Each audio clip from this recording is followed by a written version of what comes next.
Yes, hello ladies and gentlemen.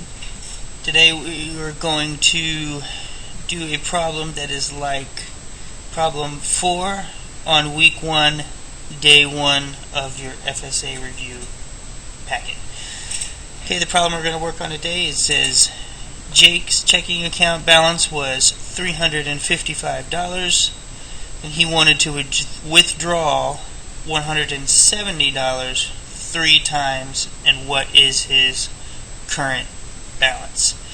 Well, for this we can write a simple equation starting with his checking account balance. So we know his checking account balance is $355, and we're going to withdraw. So we know that withdraw means we're going to take it out or subtract.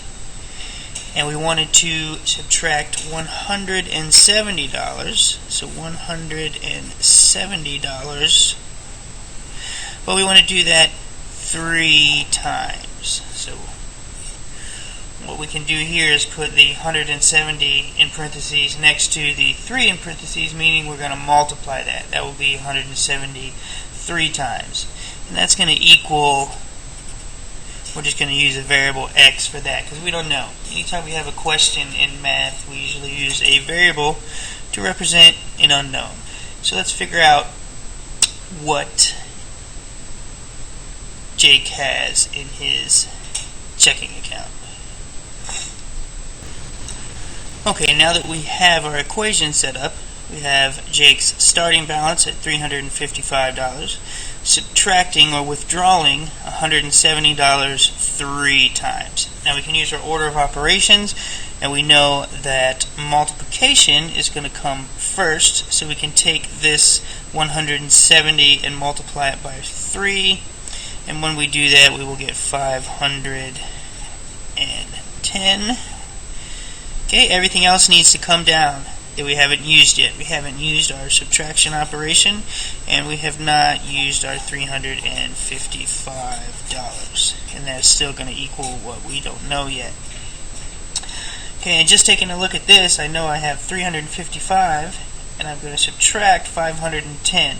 So that should let me know that whatever I end up with is going to be negative, because if you remember, in the beginning of the year we talked about when we have a positive and we're subtracting another number, they need to go to war, and the bigger number wins the war. So we're going to keep the sign of our bigger number. So if we take that into account, the 510 was the bigger number, so we're going to keep the negative for the 510 and then take the difference of 355 and 510. Okay? And the difference of those two would be 155 equals x. So we know that after Jake withdraws 173 times, he's going to overdraw his account by $155. That means he's going to be in the negative $155, or he's going to now owe the bank $155. Alright, I hope that helps. Stay tuned for more.